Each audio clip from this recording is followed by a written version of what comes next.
Selections from the complete works of Swami Vivekananda, Part 16, Maya and Illusion, delivered in London. Section 2. The mother is nursing a child with great care.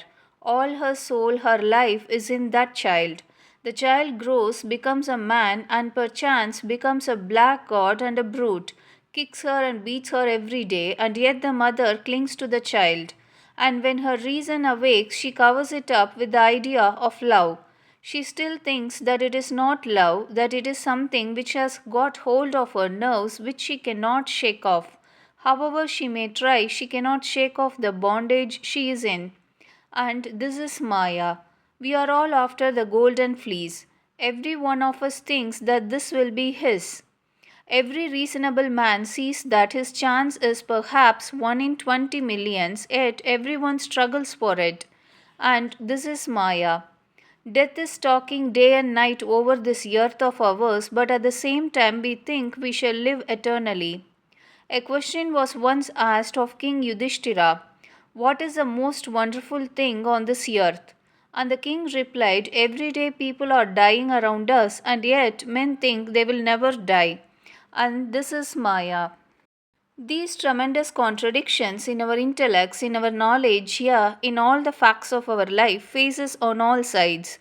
A reformer arises and wants to remedy the evils that are existing in a certain nation. And before they have been remedied, 1,000 other evils arise in another place. It is like an old house that is falling. You patch it up in one place and the ruin extends to another. In India, our reformers cry and preach against the evils of enforced widowhood. In the West, non marriage is the great evil. Help the unmarried on one side, they are suffering. Help the widows on the other, they are suffering.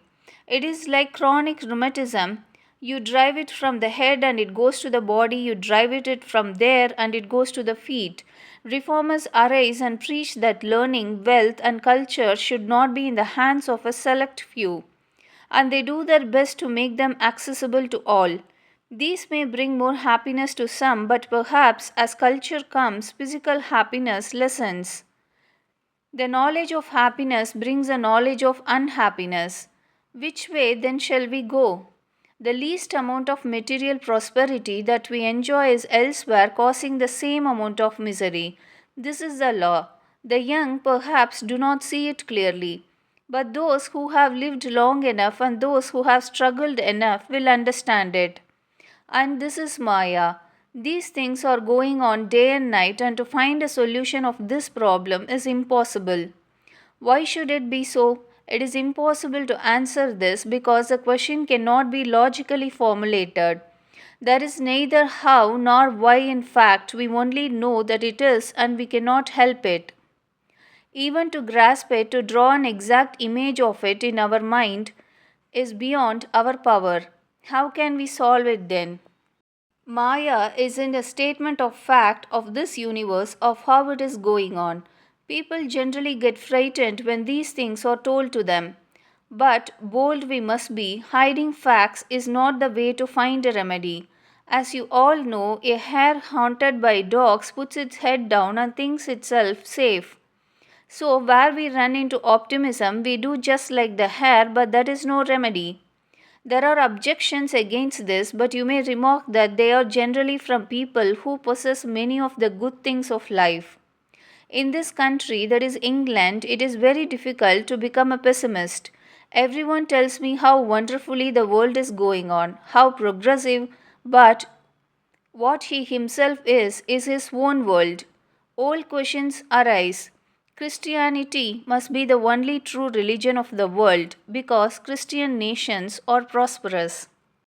But that assertion contradicts itself because the prosperity of the Christian nation depends on the misfortune of non Christian nations. There must be some to prey on. Suppose the whole world were to become Christian, then the Christian nations would become poor because there would be no non Christian nations for them to prey upon. Thus, the argument kills itself. Animals are living upon plants, men upon animals, and worst of all, upon one another. The strong upon the weak. This is going on everywhere, and this is Maya. What solution do you find for this? We hear every day many explanations and are told that in the long run all will be good. Taking it for granted that this is possible, why should there be this diabolical way of doing good? Why cannot good be done through good instead of through these diabolical methods? The descendants of human beings of today will be happy, but why must there be all this suffering now? There is no solution. This is Maya.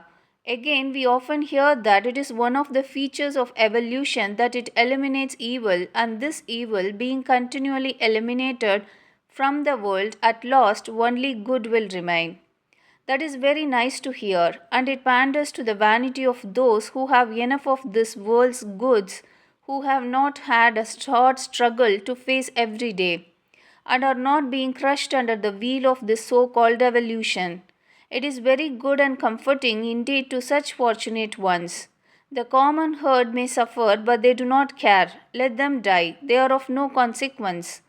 Very good, yet this argument is fallacious from beginning to end.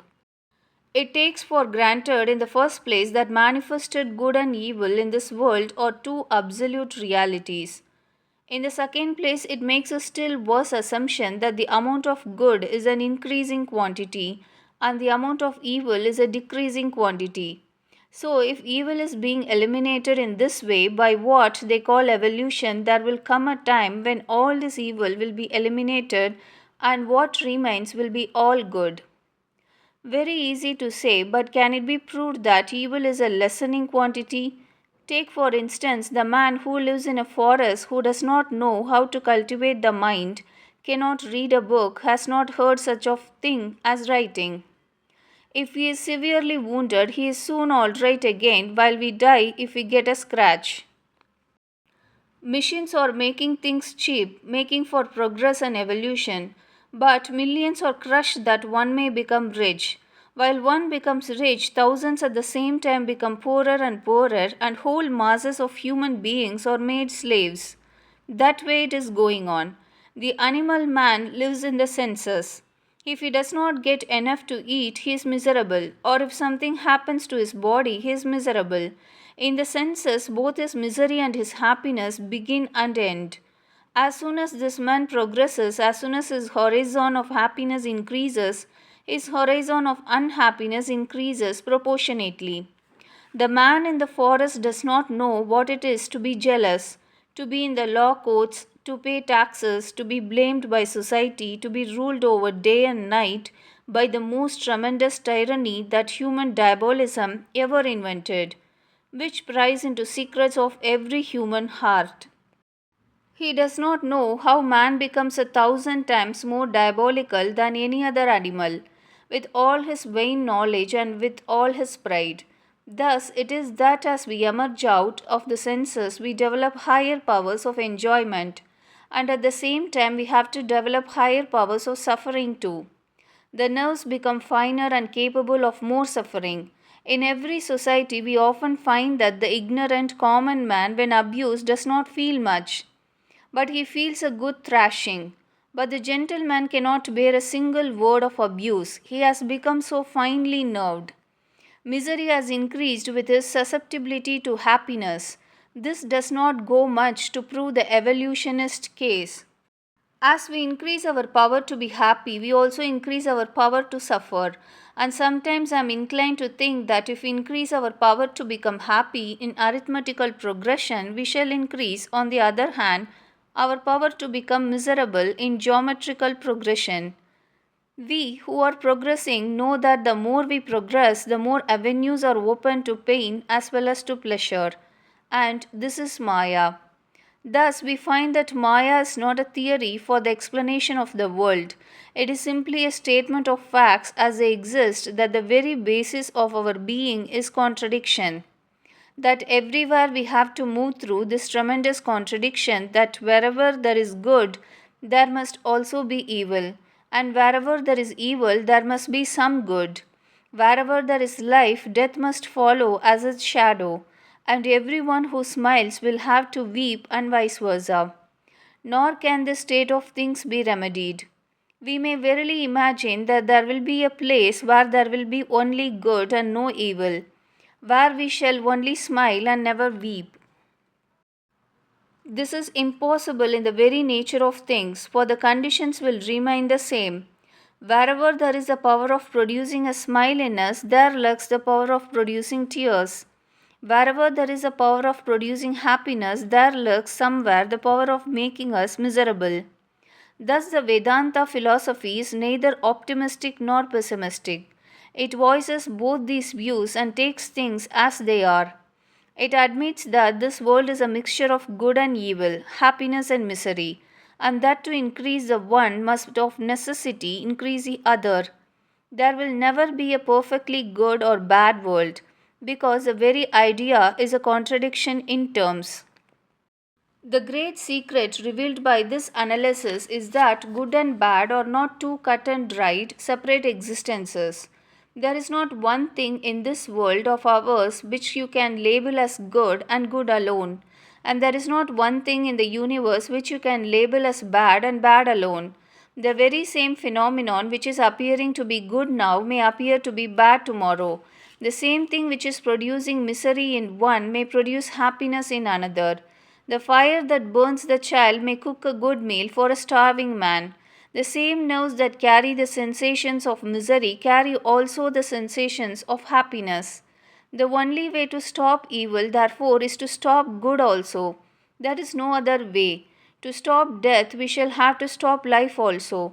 Life without death and happiness without misery are contradictions, and neither can be found alone, because each of them is but a different manifestation of the same thing. What I thought to be good yesterday, I do not think to be good now. When I look back upon my life and see what were my ideals at different times, I find this to be so. At one time, my ideal was to drive a strong pair of horses. At another time, I thought if I could make a certain kind of sweetmeat, I should be perfectly happy. Later, I imagined that I should be entirely satisfied if I had a wife and children and plenty of money. Today, I laugh at all these ideals as mere childish nonsense. The Vedanta says there must come a time when we shall look back and laugh at the ideals which make us afraid of giving up our individuality.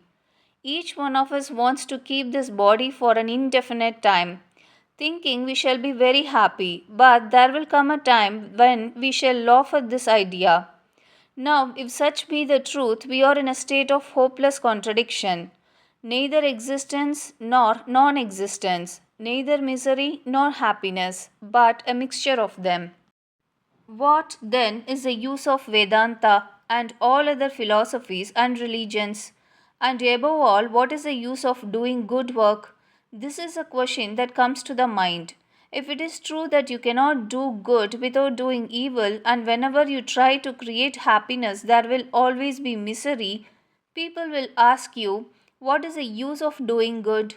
The answer is, in the first place, that we must work for lessening misery, for that is the only way to make ourselves happy.